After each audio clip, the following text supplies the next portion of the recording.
Okay. So welcome. My name is Mike Gilman. I'm the grants coordinator for the Synod of the Northeast, and it's my pleasure to present our innovation grant webinar this morning. This is the third webinar that we have done. We did two last week, one in Spanish translation, one in Korean translation. So this is the last one that we'll be doing.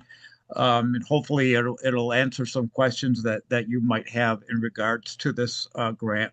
So I'm going to share my screen.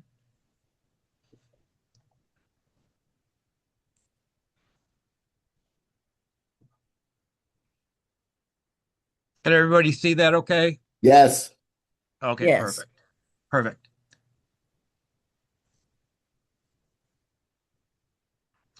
So just to give you a little bit of background about this grant, it was established to fund creative new projects that really emerge out of and mobilize Presbyterian communities to engage with their local communities more in ways that foster person-to-person relationships. And as the name implies, we're really looking for spirit-led, innovative projects, kind of that would allow you to just dare to break the barriers, so to say, and draw people into a deeper connection with one another and especially with God. So there have been some very significant changes that have been made through the vision process that are now coming to fruition in the 2026 grant cycle for this grant. So on year one now, that grant for year one is now at $10,000 maximum. And the intent of that for year one is to support launching or strengthening of an innovative ministry, one that has clear goals, measurable outcome, and really an articulated vision for growth. For year two, you will need to reapply, and the strong emphasis is going to be based on showing your demonstrated progress in the ministry that you're doing, that the impact that you're having, really an evidence that the ministry is moving toward sustainability and long-term capacity. What this does in our attendance is it moves the innovation grant really from what it was as a transactional model to a relational partnership, one that's really focused on fostering accountability and encouraging thoughtful evaluation, and hopefully to be strengthened in ministries for a longer impact beyond just what the 2 year cycle of the Synod grant would be. So what we're looking for in these grant applications, the strong innovative grant proposals should really represent a clearly defined project, something that is new or recently launched within the geographical bounds of the Synod. So that's our 8 northeastern states. It should build on existing relationships or partnerships that are within a Presbyterian congregation, your presbytery, or some sort of Presbyterian entity. We're looking for proposals that embody a fresh and faithful expression of the gospel in action, and especially one that utilizes a team-based leadership model. We don't want to be looking at proposals that are really dependent on a single individual. Our experience shows that those ministries that are just led by, thought about, and everything by one individual do not have long-term stability. So we're looking for really a team model on these. We're especially looking for proposals that reflect the Synod values of community, diversity, and inclusion, missional identity, and partnerships, and one that demonstrates intentional planning for impact, evaluation, learning, and sustainability.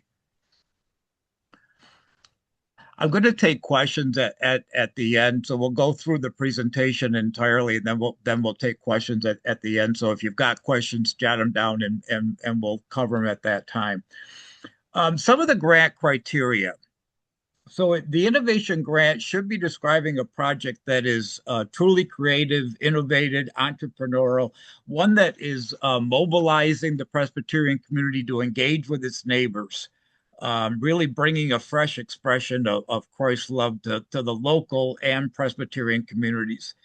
We're looking at ones that exhibit an experimental edge that will provide a source of learning both for those living it out and the larger Synod community.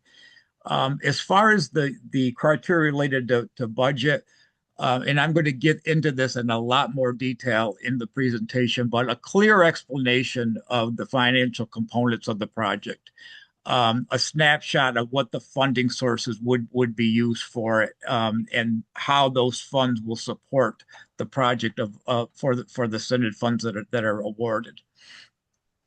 We're also looking for criteria for related to leadership and partnerships. The grant application that you're preparing should describe a project that, again, that is led by a team of people. And you're going to hear that a couple times over because that is a very important focus of what we're trying to accomplish. One that focuses on developing strong partnerships in support of those projects, one that fosters a connection within the broader community and also maintains a solid connection to the presbytery, which is present in.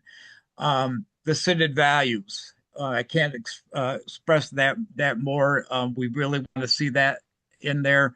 Draws people into a meaningful relationship with one another. Really helps to bridge the difference of any kind, truly, and promote greater understanding between people.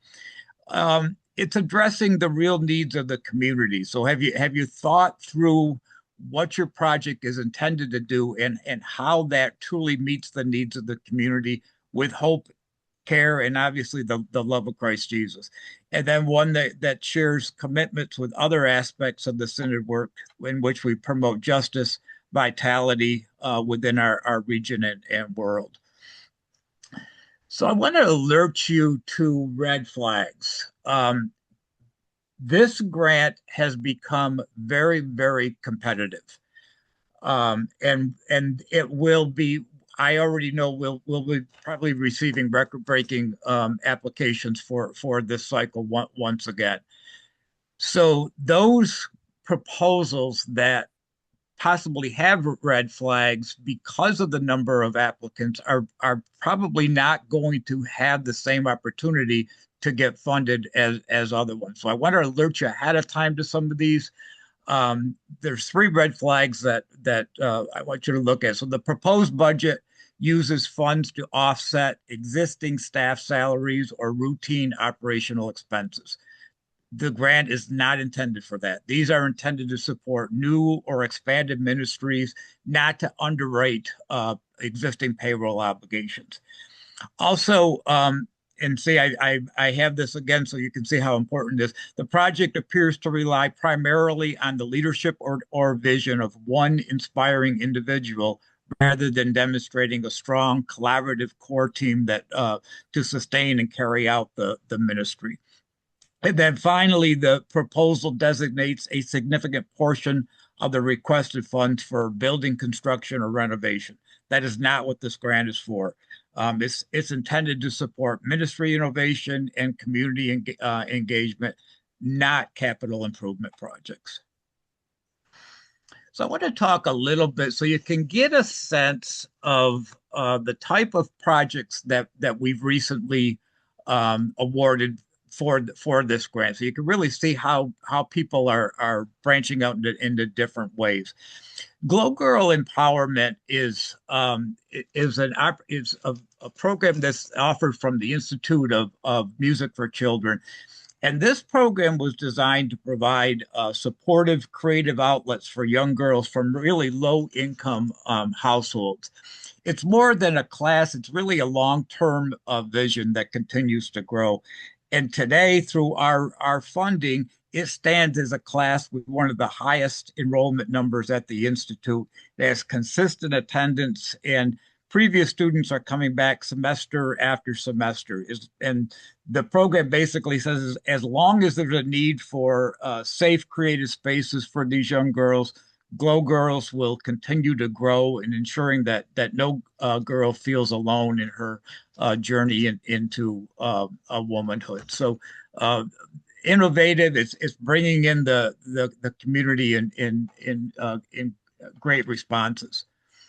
The next one is Bedford Central First Brooklyn Presbyterian Church, and this is a interactive music experience that they have proposed. So this community has gone through a lot of diversification, and what they found really was that there was a need for the service providers to become more well known by the residents that truly need them.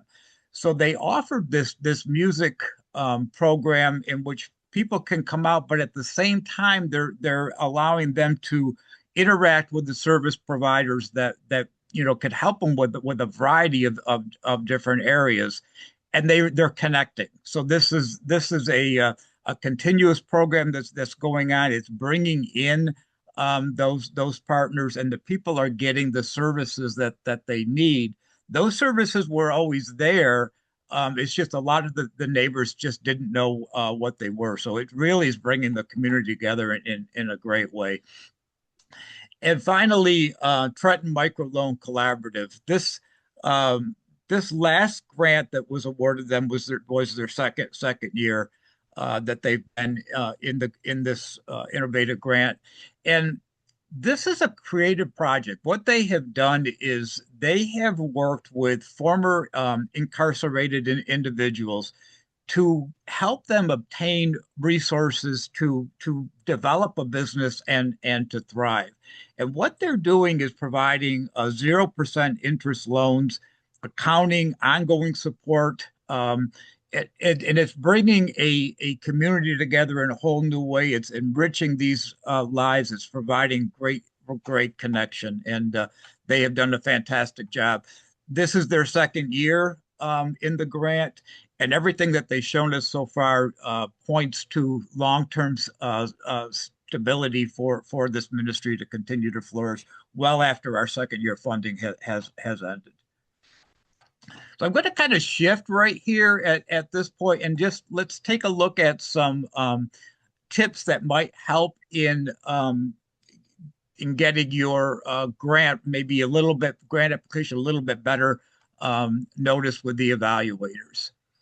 So the first thing I want to encourage you to do is to plan ahead. Now we're about 5 weeks before the deadline for this grant application. Now's the time truly to begin planning for writing your vision statements, the narratives, and the budgets. Truly seldom are extensions granted, and even more seldom are they granted for ministries that simply did not find the time to get the work done.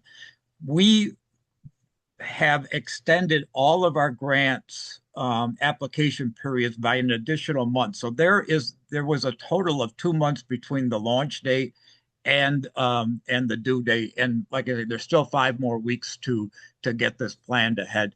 But the application should tell the story of your commitment and really the team that you are have to make things happen.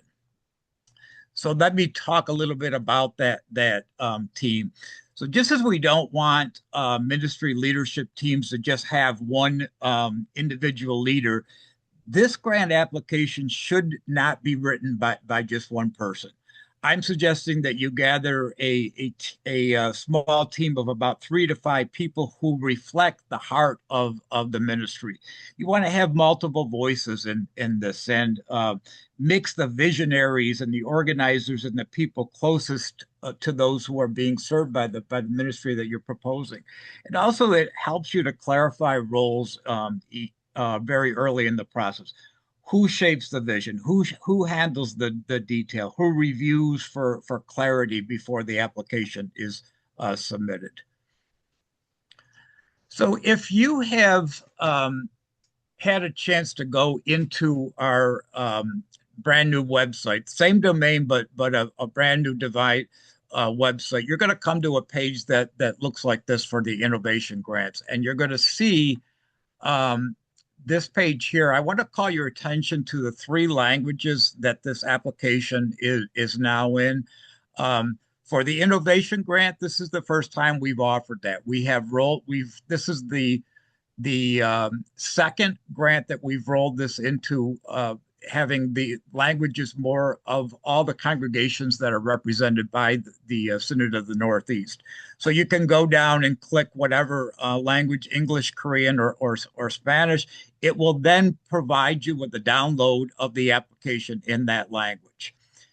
What you need to do then is to have your team prepare things through that application, but you're going to want to have somebody on board who's going to be able to translate that back into our grant interface in English. Unfortunately, the grant interface that we use, which is a very large national organization, their interface only accepts things in the English language. So use your team to put it together in the language of your choice, but make sure that you have somebody that you can trust to be able to then translate that into the grant interface afterwards for you.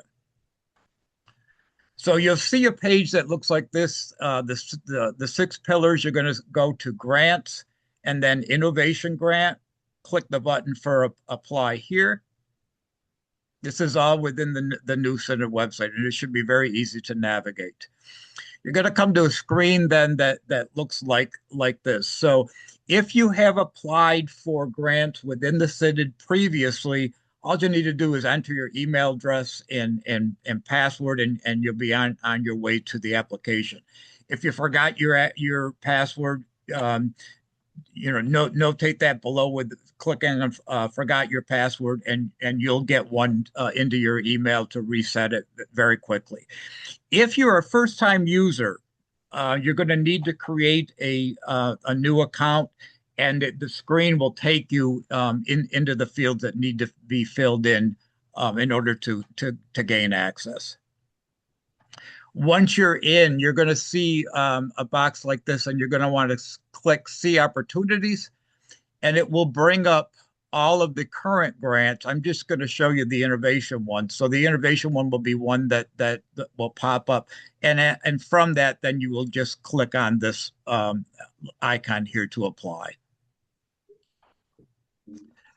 So I want to talk a little bit about the vision statement. So you're going to start building. This is now you're into the grant interface, and you can start building an effective application. So I want to first start out, because this is probably one of the most important portions of this grant application, is the vision statement. So your vision statement should really be telling the story of what your long-term hope and purpose is of this project or ministry. It should be telling a story of a faith-rooted direction for your ministry's future and the impact that you intend it to be. And you want to make sure it's answering the question, what is the Holy Spirit calling us to become, create, or renew? So some things that you want to make sure you include in this: theological grounding reflects the gospel's call. What is the ministry doing to promote love, justice, reconciliation, and hope? Is there a mission-driven outcome? What would the future reality that you're working towards? Is it thriving worship, or empowered disciples, or transformed neighborhoods? That's the language that we're looking to have you try to accomplish. Context awareness. You want to speak to the specific needs and gifts of your community or setting. How is the project that you're proposing going to match with the needs of that community? And have you done your research ahead of time to determine that that's the path forward? You want to have inclusive and innovative language, which show openness to really new expressions of the church and diverse community voices. And then again, it's got to have spirit-led aspiration. Let your vision statement truly reflect your trust in God's unfolding work in this project and in your community.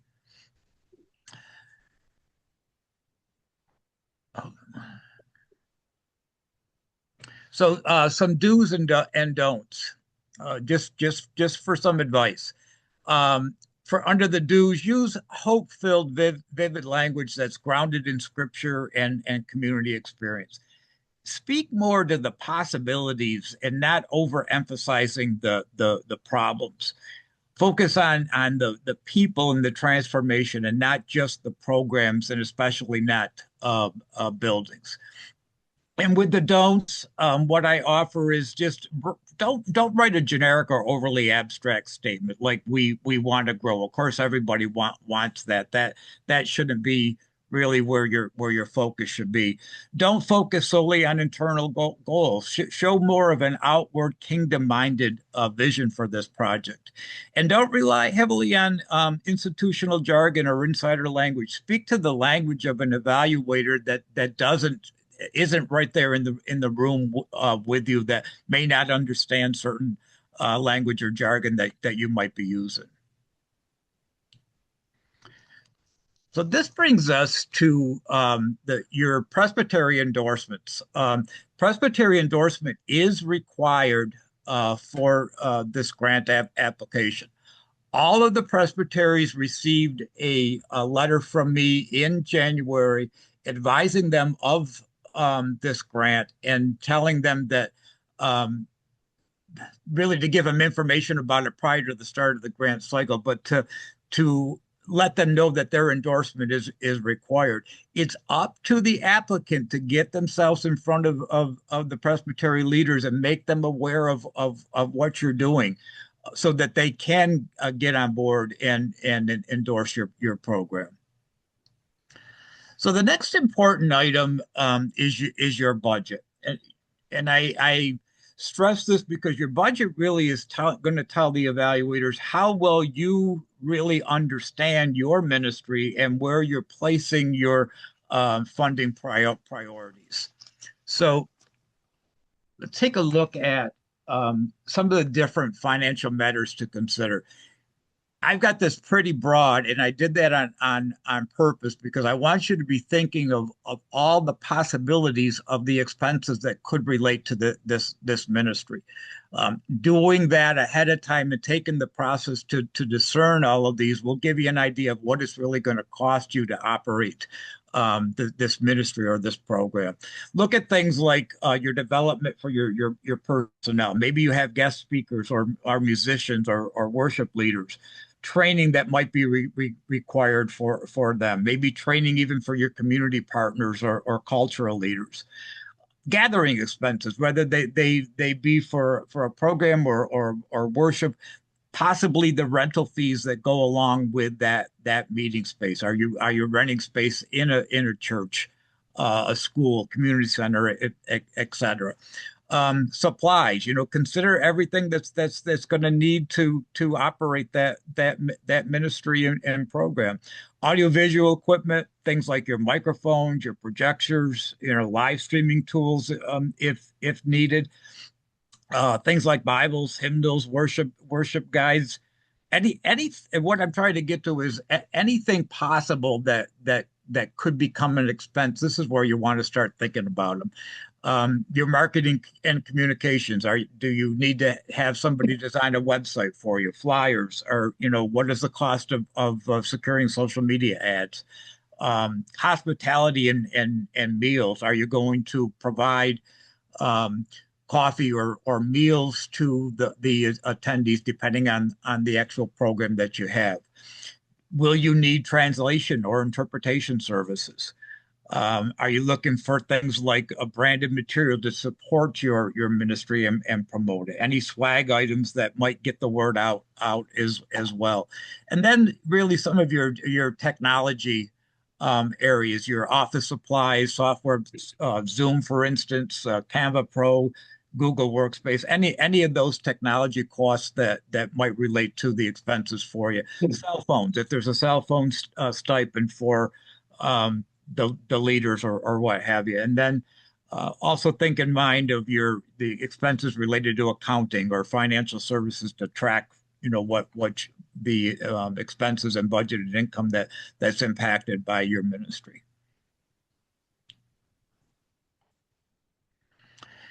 The next area I want to just touch upon is actual income sources. we don't want to um, look at a budget where the majority or all of the money is coming from the Synod, primarily because if you get to a 2 year cycle, it will end after year two. So we want to really see budgets that are showing long term stability, and a lot of that is going to rely on you partnering and networking and getting the word out and providing funding in a lot of different areas. So maybe you're partnering with a church that could give you some funds. Maybe your presbytery can give you some funds. Possibly you have a um, fundraising effort from individual donors that you might be able to put into place.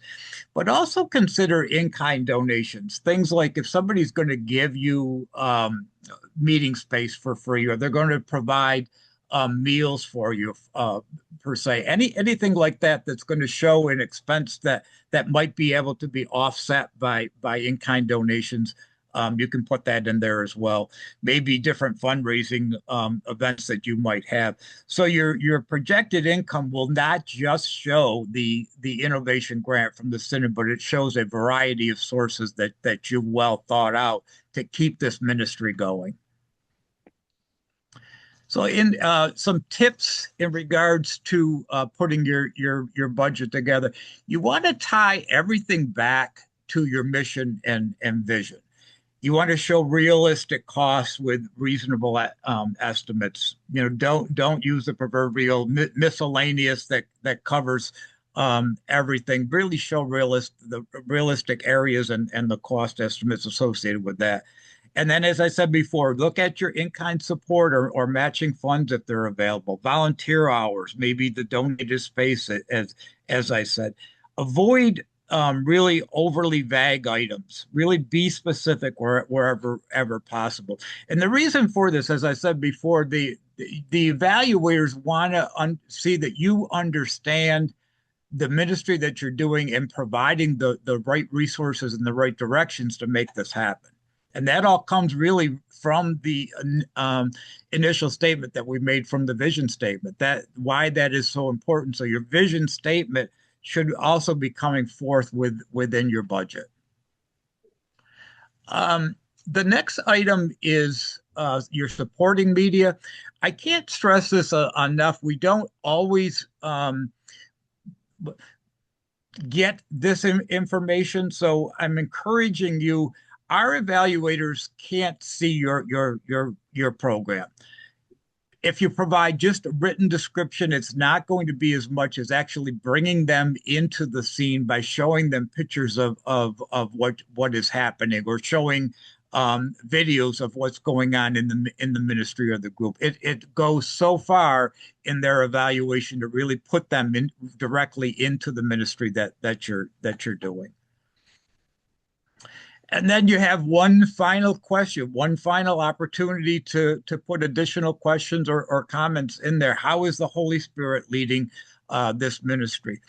Throughout the questions, you're going to see at the bottom of each question the character limit that has been allocated for that question. So you want to be aware of that. If any of the questions that you answer go above that character limit, it won't let you submit it. So it's going to show you that there's an error. So you just want to every question has a different type of character limit on it. So you just want to be aware of that going in. So just some final tips. Stay grounded in the gospel. Really center your application on Christ's call to love, serve, and witness, as we've gone over already. Cast a clear and compelling vision. That vision statement should describe what the future would look like through your ministry. How would your community be transformed from the ministry that you're providing? How can the people benefit by the ministry that you're providing? Especially embrace innovation and flexibility. That's what this is all about. Be open to how your ministry is experimenting or trying something new. This is the important part of the innovation grant. We want to be seeing exciting, new, fresh ideas and other opportunities to bring your community and into place that maybe haven't been done in your community before or your church. And going back to the budget, build a realistic mission aligned budget. You want to be maxing your expenses with your vision and the activities. Include all the income sources that I've described, and try to demonstrate how you're going to have local investment and sustainability beyond just the Synod grant.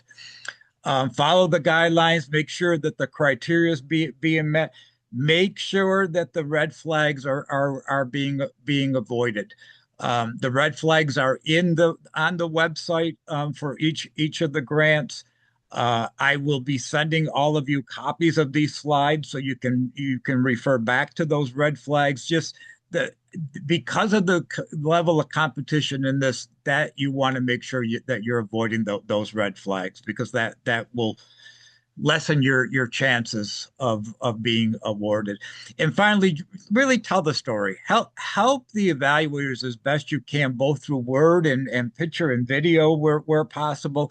Help them to see the human impact of what you're building. That is the prime focus in this. So before I stop sharing, I'm going to go into asking questions for you, but I want you to have my contact information on here. And this is actually my personal cell phone, which I am offering. But my role, I am a staff employee of the Synod. My role is to be a resource to you and to your presbyteries, to your congregations. I will be available to help with any questions within boundaries that I can help you with, right up until March 15th, which is the deadline for this. I always tell people that I'm giving information to and trying to help them with this process. I have nothing to do with the grant decisions. Those are reviewed and evaluated by the mission working group, recommended to, and then approved by the commission. So, but my role to you is at this time right now. So I'm going to stop sharing. Okay, and I'm going to now just ask to open the floor for questions. And if you have a question, just tell me where. Make sure you unmute yourself and tell me your name and where you're serving, or the church or organization that you represent. Any questions? Linwood. Yes, Linwood Bagby. I represent Second Presbyterian Church and the Northeast of New Jersey. Kevin Hill was with me too. He represents two organizations. One is Okay. Restore Ministries that come out of my church in May, from my church since '94. And I had a couple questions. First of all, do you want the budget to be just what we're asking from the innovative, or the budget of the whole program that we're doing? The budget of the whole program. So how does the innovation grant money that you're trying to get fit into the whole program that you're doing? If Yeah, it's because an offset of something bigger, then maybe it would be just that component that you would be doing. But we don't want to see just how you're going to be spending the Synod money. We want to see what all the expenses are and how that we're relates. we're we're coming together, the two Okay. of us in the presbytery, Hmm. as two organizations in the community, saying we can do stuff better together. And then here is the project Hmm. that we want to present, that's going to be part of the innovative. But we think this Okay. project definitely do that. The other thing is, this isn't going to be highly Christian or Presbyterian when we work with the community. We're not going to require them to come to a worship service Yeah. or be involved in the church. Yeah. So yeah, and this is not. Um, I think everything we do is a form of worship in this, but it is not looking at like the emerging gospel grant where we're truly looking at more worshiping communities. This grant is to really provide new ways of getting out and meeting with the people in your community and new ways of interacting. And from what you're telling me, it sounds like that's exactly where you're leading with this. Yeah, I have one question, but I'll let other Yep. people. Anybody else? Kevin, Morning. good morning. Kevin Hill, Executive Director and Chief Executive Officer of the Elizabeth Presbyterian Center, and also a member and a presiding elder of Central Presbyterian Church in Summit. Very good. Good to have you with us. I'm happy to be here and happy to be collaborating with Mr. Bagby. And I think we have some innovative ideas, and we will implement them as effectively as possible. But my thought was, it's more of a thought than a question. Although, as Linwood said, we're not requiring brick and mortar, I think through this program, the principles of Jesus Christ, the principles of the Presbyterian Church will be implemented in all the things that we do. Of course. We want to provide hope and comfort and sustainability and those type of things. So we hope that and learning to be compassionate and understanding and learning how to adjudicate different situations. So that's what we're hoping to integrate in our program and see growth and maturation from that. Absolutely, and that's why I emphasize the just a small selection of some of the recent grantees because they were all doing just that. They're looking at new programs for hope and just really reconnecting. 1 second, please.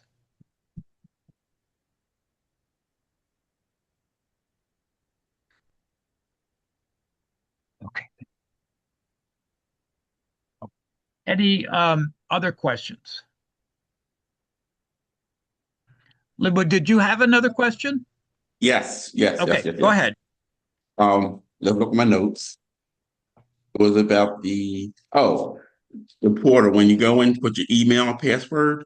Hmm. 2017 was the last time I did anything innovators grant. I didn't get it, but that's when I did. Is that will still be on there? So I have to do a brand new one. It should be. If for some reason you forgot your password, just have it reset. But it should be, yes. Okay, and if we're collaborating with the ePort Center, should we do a brand new passport? I mean, pass Yeah. portal. Do you have a how are you handling like your tax ID number and all that right now? Your We employee have our own ID. separate. We have separate. We have an agreement. The Okay. MOU, the agreement of who's going to do what. So if we Okay. decide, we can do it under Restore or ePort. Okay. Okay, You, and we'll decide that. I just say if we decide to do it together, do we just do a brand new one or just keep Restore? I I I guess that's up to you. Either way Okay. would work. Okay. All right.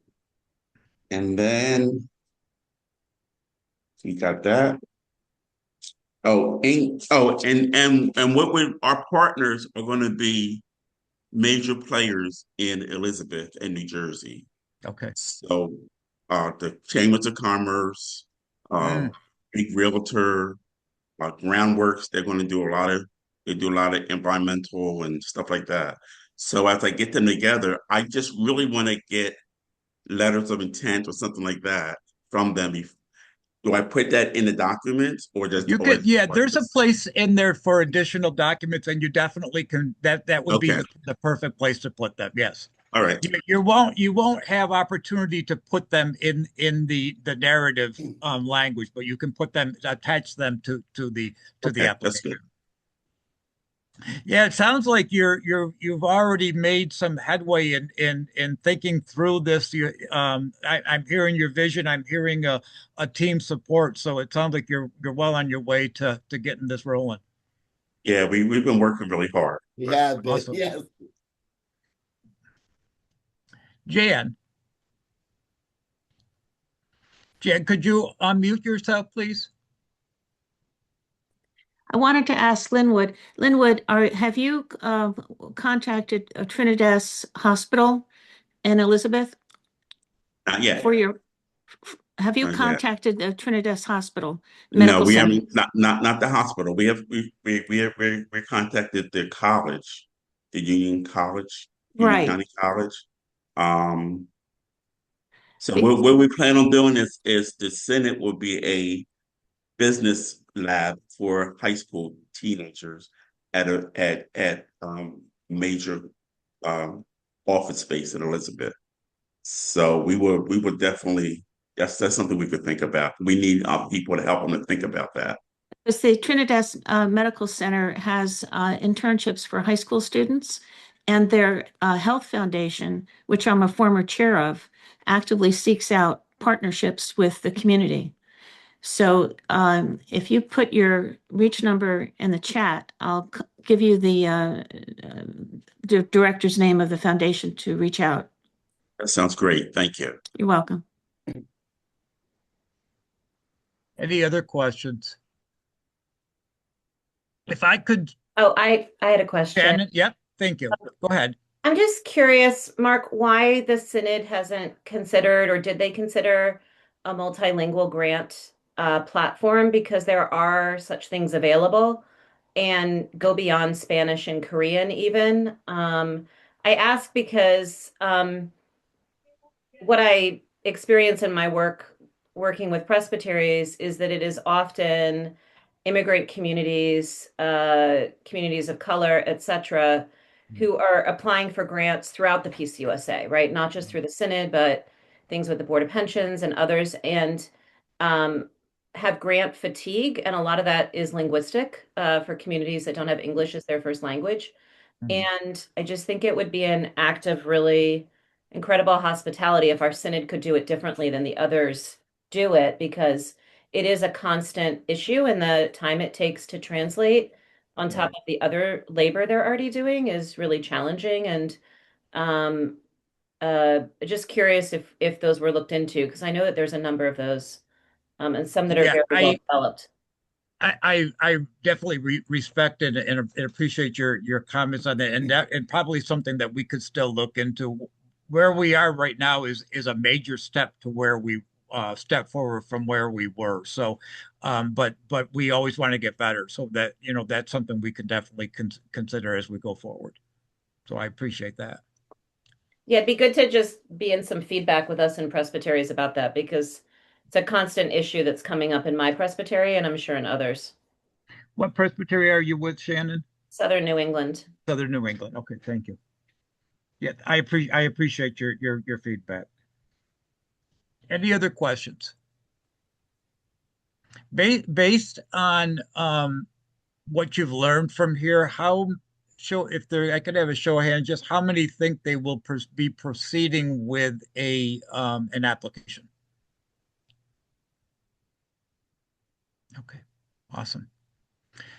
So I offer my assistance in any way that I can. Like I said, we're about 5 weeks out, so there's a lot of work, obviously, for you guys to still do. You will all receive a copy of these slides. You will all receive a copy of the Zoom, and the webinar will also be on the Synod website, so you'll have all of those resources. All right. If there are no more questions, then I wish you the very best. And reiterate once again, I'm happy to help in any way that I can through this process. Thank you very much. Thank you. Okay. Thank you. Have a blessed day, everyone. You too. Thank you. Bye-bye I'll now. hear from you, Jan. Okay. Yes, you will. I'm sending it to you All right. now. All right. Thank you.